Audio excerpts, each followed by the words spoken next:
وَلَقَدْ يَسَّرْنَا الْقُرْآنَ لِلذِّكْرِ فَهَلْ مِن مُّدَّكِرٍ۔ بسم اللہ الرحمن الرحیم۔ رب اشرح لی صدری ویسر لی امری واحلل عقدۃ من لسانی یفقہوا قولی۔ اللہم فقہنا فی الدین رب زدنی علما۔ الصلاۃ والسلام علیک یا سیدی یا رسول اللہ وعلی آلک واصحابک یا سیدی یا حبیب اللہ۔ السلام علیکم ورحمۃ اللہ وبرکاتہ۔ ہمارا اگلا پارہ ہے پارہ نمبر 23۔ پارہ نمبر 23 کے 4 حصے ہیں۔ پہلا یہ کہ اس میں سورہ یاسین کا بقیہ حصہ ہے، پھر اس کے بعد سورہ صفات مکمل ہے، پھر سورہ صاد مکمل ہے، پھر سورہ زمر جو ہے اس کا ابتدائی حصہ جو ہے وہ پارہ نمبر 23 میں شامل ہے۔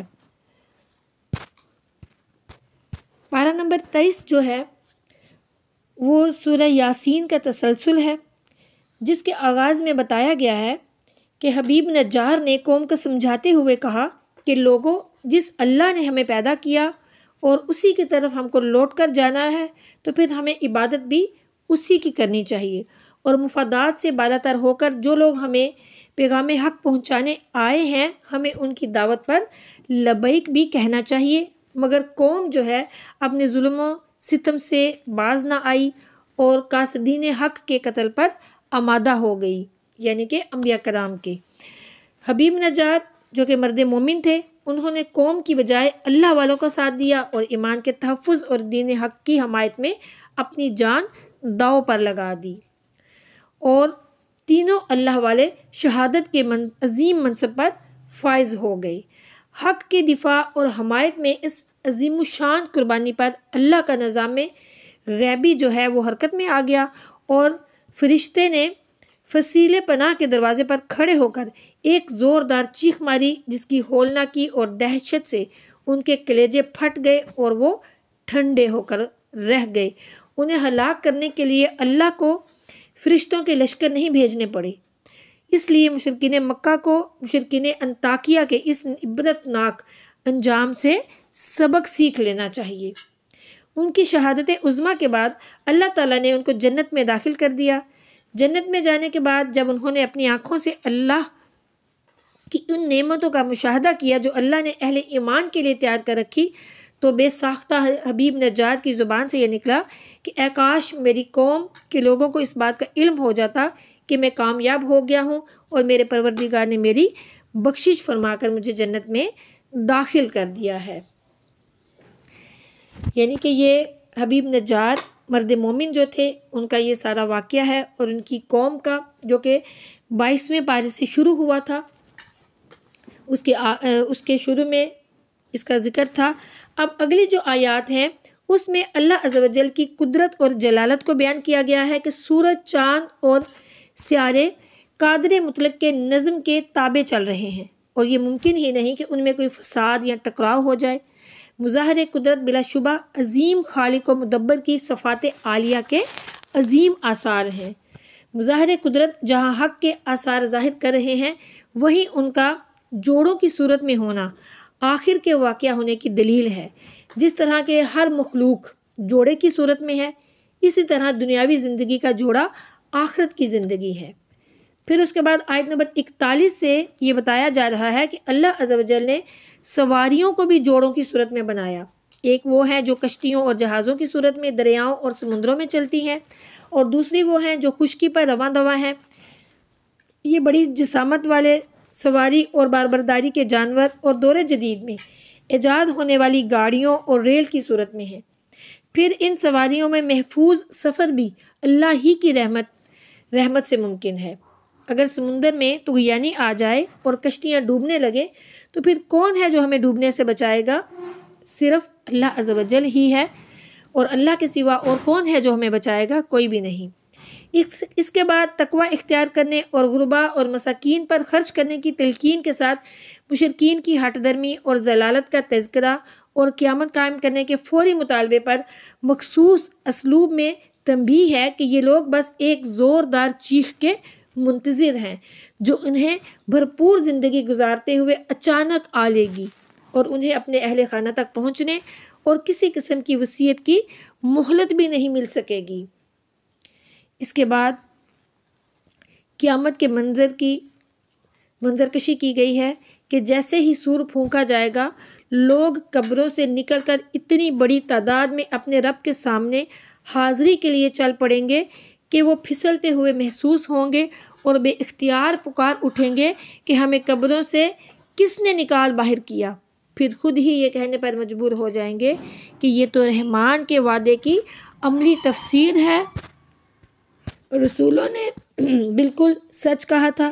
اب خواہ کوئی چاہے یا نہ چاہے اسے میدان حشر میں اپنے اعمال کی جواب دہی کے لیے حاضر تو ہونا پڑے گا۔ اس کے بعد ظلم سے پاک محاسبہ اور جیسی کرنی ویسی بھرنی کے ضابطہ کے مطابق جزا اور سزا کا عمل ہوگا۔ جنت والے اپنے مشغلوں میں شاداں ہوں گے، یعنی خوش ہوں گے، وہاں پہ گھنے سائے میں اپنی بیگمات کے ساتھ مسحریوں پر تکیہ لگائے ہوئے لطف اندوز ہو رہے ہوں گے۔ جو طلب کریں گے وہ ان کے سامنے پیش کر دیا جائے گا، جو چاہیں گے انہیں وہاں اسی وقت پیش کر دیا جائے گا۔ رب رحیم کی طرف سے انہیں سلامتی دی جا رہی ہوگی۔ اس کے بالمقابل مجرم جو ہوں گے ان کو روز قیامت شرم دلائی جائے گی کہ تمہیں شیطان کی عبادت کرنے سے منع کیا گیا تھا، لیکن تمہاری اکثریت نے اس ملعون کی عبادت کی، اس کے پیچھے چلے۔ تمہیں حکم دیا گیا تھا کہ صرف اللہ کی عبادت کرو، یہی سیدھا راستہ ہے، لیکن تم شیطان کے راستے پر چل نکلے، لہٰذا آج تمہارے منہوں پر مہریں لگا دی جائیں گی اور ان کے ہاتھ اور پاؤں اور دیگر اعضاء سلطانی گواہ بن کر اللہ کی عدالت میں ان کے خلاف گواہی دیں گے کہ ہم سے دنیا میں کون کون سے جو جرائم تھے وہ کروائے جاتے رہے ہیں۔ چونکہ اس صورت میں زیادہ تر بحث جو ہے وہ بعث بعد الموت کے حوالے سے ہے، اس لیے اس کا اختتام بھی منکرین آخرت کے اس عقلی سوال کے جواب پر ہو رہا ہے کہ جب انسان مر جائے گا اور ہڈیاں تک بوسیدہ ہو جائیں گی تو دوبارہ انہیں زندہ کون کرے گا؟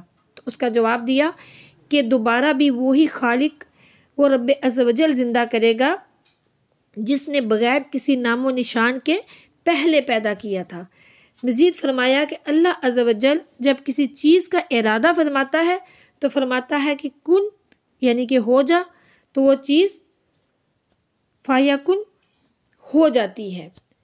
کن کہنا بھی ضروری نہیں، صرف اللہ کا ارادہ بھی کافی ہے۔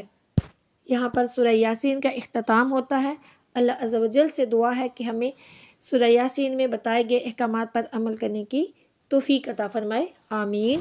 اب یہاں سے اگلی سورت سورہ صافات کا آغاز ہوتا ہے۔ سورہ صافات مکہ مکرمہ میں نازل ہوئی، اس میں 5 رکوع ہیں اور اس کی 182 آیتیں ہیں۔ اس سورت کا نام سورہ صافات رکھنے کی کیا وجہ ہے؟ صفات کے معنی ہے صفے باندھنے والے، اور اس سورت کی پہلی آیت میں صفے باندھنے والوں کی قسم ارشاد فرمائی گئی ہے۔ اسی مناسبت سے سورت کا نام سورہ صفات ہے۔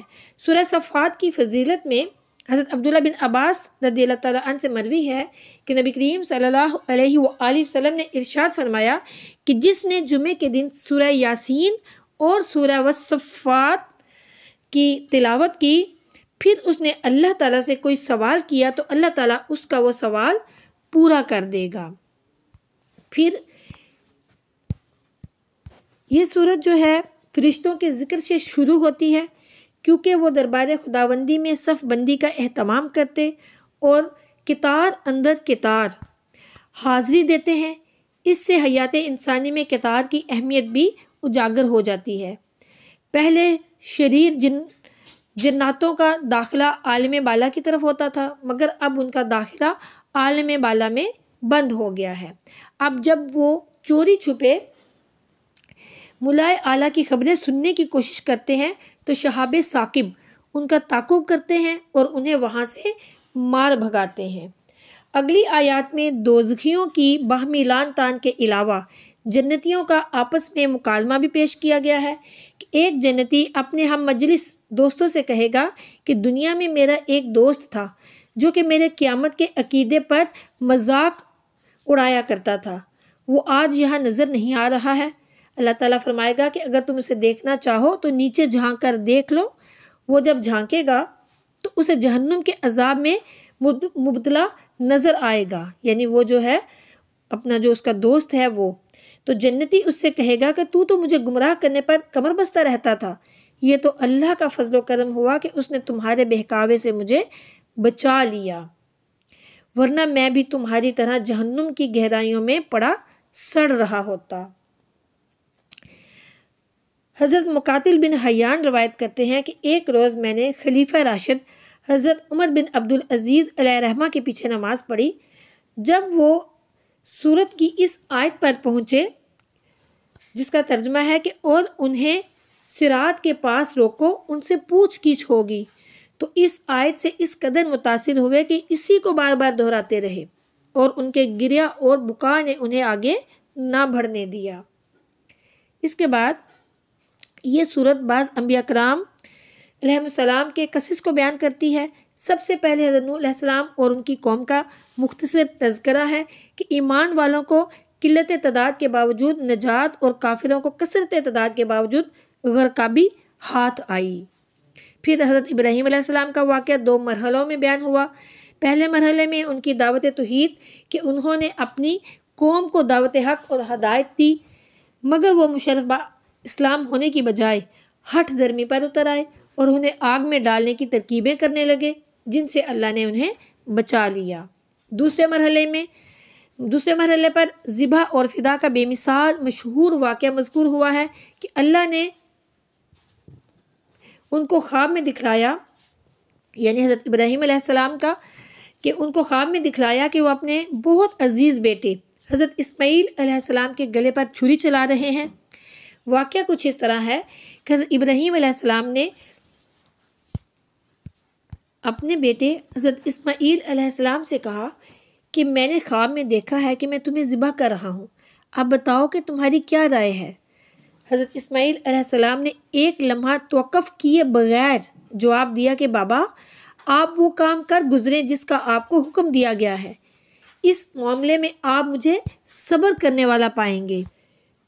پھر جب حضرت ابراہیم علیہ السلام نے حضرت اسماعیل علیہ السلام کو پیشانی کے بل لٹایا تو حضرت اسماعیل علیہ السلام کے بدلے جنتی مینڈھے کی قربانی عمل میں آئی، اور اللہ عز و جل نے حضرت ابراہیم علیہ السلام سے پکار کر فرمایا کہ اے میرے خلیل، آپ نے اپنے خواب کو بالکل سچ کر دکھایا ہے۔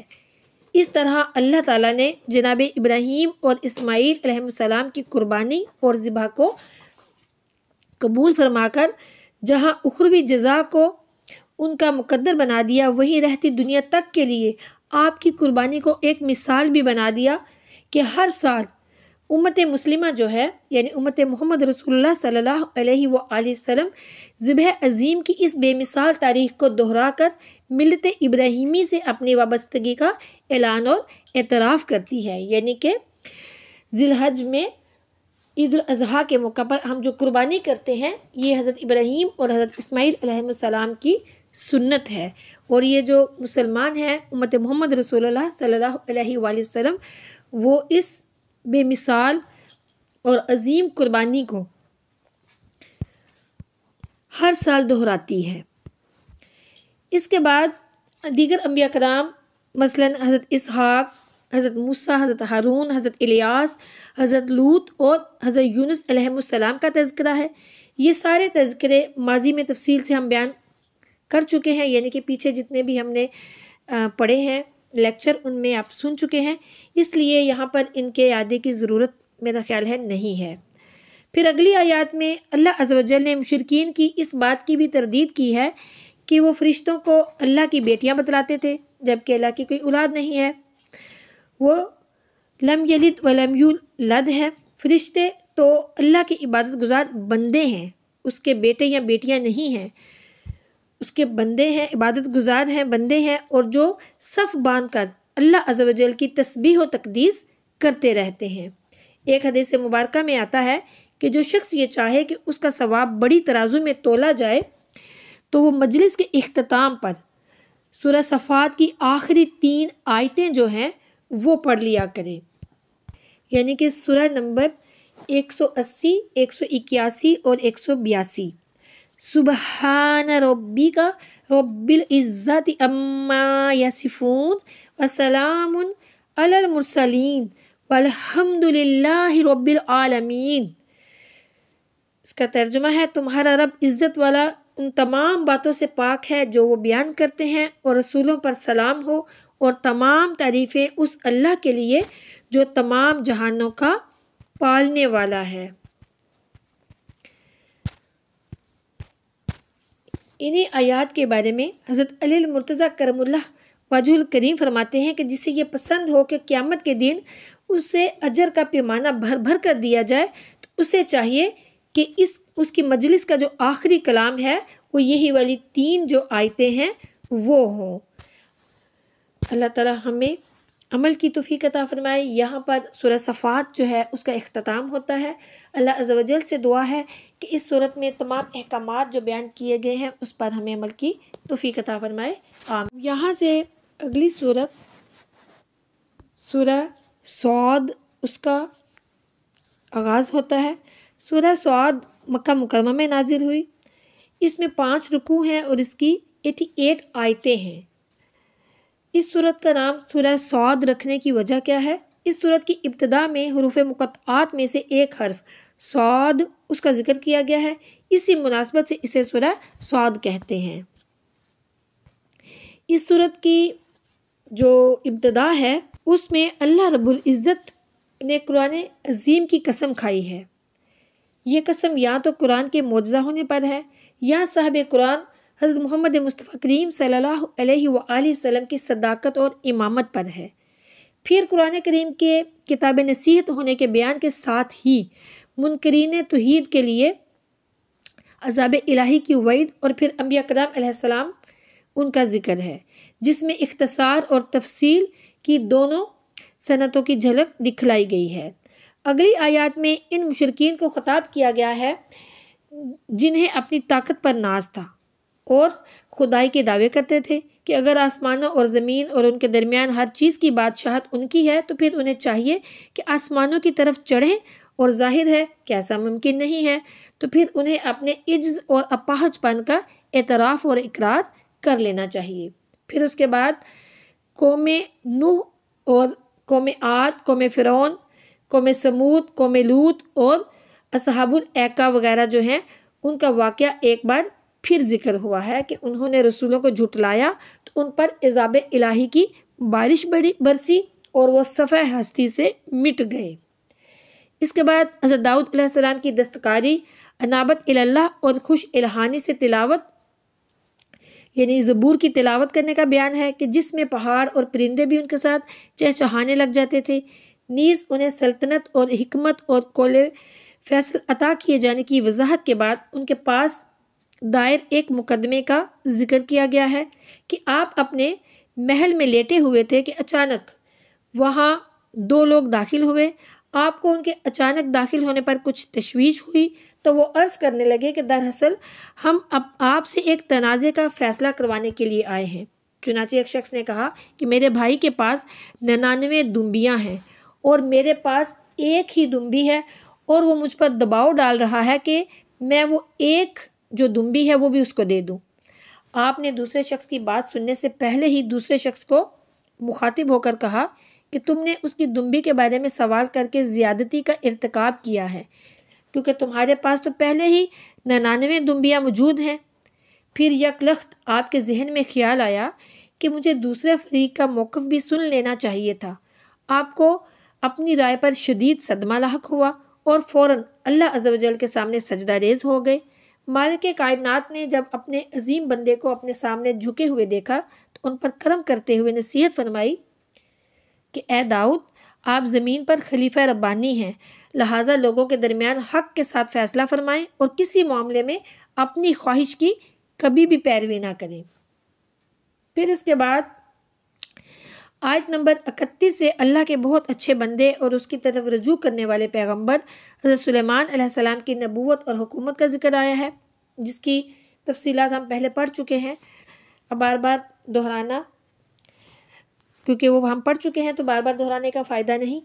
پھر اس کے بعد آیت نمبر 41 سے حضرت ایوب علیہ السلام اور ان کے مصائب اور کرائب کا ذکر ہے کہ وہ لمبے عرصے تک بیمار رہے اور اس بیماری نے انہیں بالکل لاغر اور بے بس بنا دیا۔ پھر حکم الہی ہوا کہ اپنا پاؤں زمین پر مارے۔ ان کے پاؤں کی ضرب سے غسل اور پینے کے لیے ٹھنڈا پانی نکل آیا، اور مفسرین نے لکھا ہے کہ یہ ان کے لیے وسیلہ شفا بھی بنا۔ پھر اللہ نے آزمائش کے طور پر اہل و عیال کی جو نعمتیں ان سے سلب فرما لی تھی وہ ان کو دگنی مقدار میں دوبارہ عطا فرما دی۔ انہوں نے کسی وجہ سے اپنی بیوی کو 100 کوڑے مارنے کی قسم کھائی تھی، تو اللہ تعالیٰ نے اس قسم سے بری ہونے کے لیے ان کو یہ تدبیر بتائی کہ 100 تنکوں کا ایک جھاڑو بنا کر ایک ضرب لگائیں تو یہ قسم جو ہے وہ پوری ہو جائے گی۔ مفسرین نے حضرت ایوب علیہ السلام کے مصائب کے حوالے سے بہت سی اسرائیلی روایات نقل کی ہیں۔ یہاں پر یاد رکھیں کہ اللہ کے نبی کی طرف منسوب ہر اس بات کو رد کر دینا چاہیے جو مقام نبوت کے شایان شان نہ ہو۔ پھر اگلی آیات میں ایک بار پھر حضرت ابراہیم علیہ السلام اور ان کی اولاد کا ذکر ہے کہ سب اللہ عز و جل کے چنیدہ برگزیدہ اور پسندیدہ بندے تھے۔ پھر آیت نمبر 71 سے ایک بار پھر حضرت آدم علیہ السلام کی تخلیق، تمام فرشتوں کے انہیں سجدہ کرنے اور تکبر کی بنا پر شیطان کے سجدے سے انکار کا ذکر کیا گیا ہے۔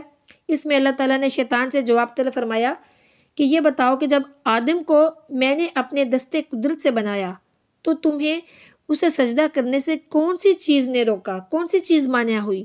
تو اس نے ازراہ تکبر کہا کہ میں آدم سے افضل ہوں، کہ میرا مادہ تخلیق آگ ہے اور آدم علیہ السلام کا مادہ تخلیق مٹی ہے، تو آگ جو ہے وہ مٹی سے افضل ہے۔ اللہ نے فرمایا تو مردود ہے، جنت سے نکل جا اور قیامت تک تجھ پر میری لعنت ہے۔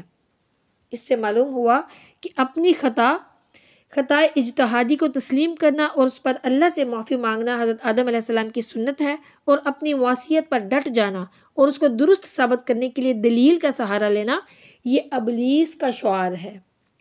اگلی آیات میں بتایا کہ شیطان کو قیامت تک کے لیے مہلت دے دی گئی ہے اور اس نے عہد کیا ہے کہ میں اللہ کے مخلص بندوں کے سوا تمام اولاد آدم کو گمراہ کروں گا۔ اب یہاں پر غور کرنے کی بات یہ ہے کہ شیطان نے انسان کو نہ مانا تو اللہ نے اس پر لعنت بھیج کر اسے نکال دیا، اور انسان کے دشمن کو اللہ نے اپنا دشمن کہا۔ اب اگر انسان اللہ کے دشمن سے دوستی کرے تو پھر یہ بہت افسوس کا مقام ہوگا۔ اللہ تعالی ہمیں شیطان کے شر سے بچائے اور اپنا قرب عطا فرمائے، آمین۔ یہاں پر سورہ صاد کا اختتام ہوتا ہے۔ اللہ عز و جل سے دعا ہے کہ اس صورت میں جو بھی احکامات اللہ تعالیٰ نے ہمارے لیے بیان فرمائے ہیں، اللہ عز و جل ان پر عمل کرنے کی ہمیں توفیق عطا فرمائے، آمین۔ اب یہاں پر سورہ زمر کا آغاز ہوتا ہے۔ سورہ زمر مکی صورت ہے اور اس میں 8 رکوع ہیں اور اس کی 75 آیتیں ہیں۔ سورہ زمر کا نام سورہ زمر رکھنے کی وجہ کیا ہے؟ زمر کے معنی ہے کئی گروہ اور کئی جماعتیں، اور اس سورت کی آیت نمبر 71 میں کفار کو گروہ در گروہ جہنم کی طرف ہانکنے، اور آیت نمبر 73 میں اپنے رب عز و جل سے ڈرنے والوں کو گروہ در گروہ جنت کی طرف چلائے جانے کا ذکر ہے۔ اسی مناسبت سے سورت کا نام سورت زمر رکھا گیا ہے۔ سورہ زمر کی فضیلت میں ام المومنین سیدتنا عائشہ صدیقہ رضی اللہ تعالیٰ عنہ فرماتی ہیں کہ نبی کریم صلی اللہ علیہ وآلہ وسلم اتنے تسلسل سے روزے رکھتے حتیٰ کہ ہم کہنے لگتے کہ اب آپ افطار نہیں فرمائیں گے، اور کبھی روزہ نہ رکھتے یہاں تک کہ ہم کہنے لگتے کہ اب آپ روزہ نہیں رکھیں گے۔ تو آپ صلی اللہ علیہ وآلہ وسلم ہر رات سورہ بنی اسرائیل اور سورہ زمر کی تلاوت فرمایا کرتے تھے۔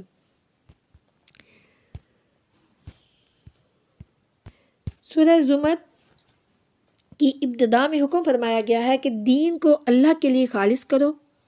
مشرک یہ کہتے ہیں کہ ہم اپنے معبودوں کی عبادت اس لیے کرتے ہیں کہ وہ ہمیں اللہ کے قریب کر دیں گے۔ اللہ فرماتا ہے کہ وہ جھوٹے ہیں اور کافروں کو کبھی راہ ہدایت نہیں ملا کرتی۔ اگلی آیات میں ایک بار پھر اللہ عز و جل کی قدرت کا ذکر ہے کہ اس نے آسمانوں اور زمینوں کو پیدا کیا گردش لیل و نہار کا نظام بنایا، سورج اور چاند کے لیے اپنا اپنا مدار اور منزلیں مقرر کی۔ پروردگار عالم نے تمام انسانوں کو ایک جان حضرت آدم علیہ السلام سے پیدا کیا اور انہی سے ان کا جوڑا یعنی حضرت حوا علیہ السلام کو پیدا کیا، اور وہی ہے جو ماں کے پیٹ کے اندر تہ در تہ ظلمتوں میں جنین کی پرورش کرتا ہے۔ یہ قرآن کا علمی اعجاز ہے کہ وہ ایک ایسی طبی حقیقت کا صدیوں پہلے اعلان کر چکا ہے جس حقیقت کا حکمہ اور ڈاکٹروں کو اب 20ویں صدی میں جا کر علم ہوا ہے۔ ڈاکٹروں کا کہنا ہے کہ بظاہر دیکھنے میں جنین کے رہنے کا بس ایک ہی پردہ معلوم ہوتا ہے، لیکن در حقیقت وہ 3 پردے ہوتے ہیں۔ قرآن حکیم نے ان 3 پردوں کو 3 تاریکیاں اس لیے قرار دیا کہ وہ پردے بچے کو روشنی سے بچائے رکھتے ہیں۔ مشرک اور مومن کا فرق واضح کرنے کی بہترین مثال کہ ایک شخص غلام ہو اور اس کی ملکیت میں بہت سے لوگ شریک ہوں، اور دوسرا ایک ہی شخص کا غلام ہو۔ جس طرح یہ دونوں برابر نہیں ہو سکتے، اسی طرح مشرک اور مومن یہ بھی برابر نہیں ہو سکتی۔ پارے کے آخر میں فرمایا کہ ہم نے نصیحت کے لیے اس قرآن میں ہر قسم کی مثالیں بیان کر دی ہیں۔ یہ قرآن عربی ہے اور اس میں کسی بھی جہت سے کوئی کجی نہیں ہے۔ اس کے بعد اللہ عز و جل 2 شخصوں کی مثالیں بیان فرماتا ہے، ایک وہ جو کئی متضاد خیالات سے لوگوں کی غلامی میں ہے، اور دوسرا وہ ہے جو صرف ایک شخص کا غلام ہے۔ کیا دونوں برابر ہو سکتے ہیں؟ یعنی جو اللہ وحدہ لا شریک کا بندہ ہے، اس کا قلب ایمان اور ایقان اور نور ہدایت کی نعمت سے معمور ہوگا، اور اسے صرف ایک مالک کو رازق کرنا ہے۔ یہ مومن کامل ہے۔ اور مشرک جو باطل معبودوں کا پجاری ہے اور وہم میں مبتلا رہتا ہے، شک و شبے میں مبتلا رہتا ہے، اور اسے سجائی نہیں دیتا اور اسے کچھ بھی سمجھ نہیں آتا کہ کس معبود کو راضی کرے اور کس کو ناراض کرے۔ یہاں پہ ہمارے پارے کا اختتام ہوتا ہے۔ اللہ عز و جل کی بارگاہ میں دعا ہے کہ وہ ہمیں اپنی کامل بندگی کا شعور عطا فرمائے، اور اس کے ساتھ ساتھ حضور نبی کریم صلی اللہ علیہ وآلہ وسلم کی سچی غلامی نصیب فرمائے۔ علم دین سیکھ کر اس پر عمل کرنے اور دوسروں تک پہنچانے کی توفیق عطا فرمائے، آمین۔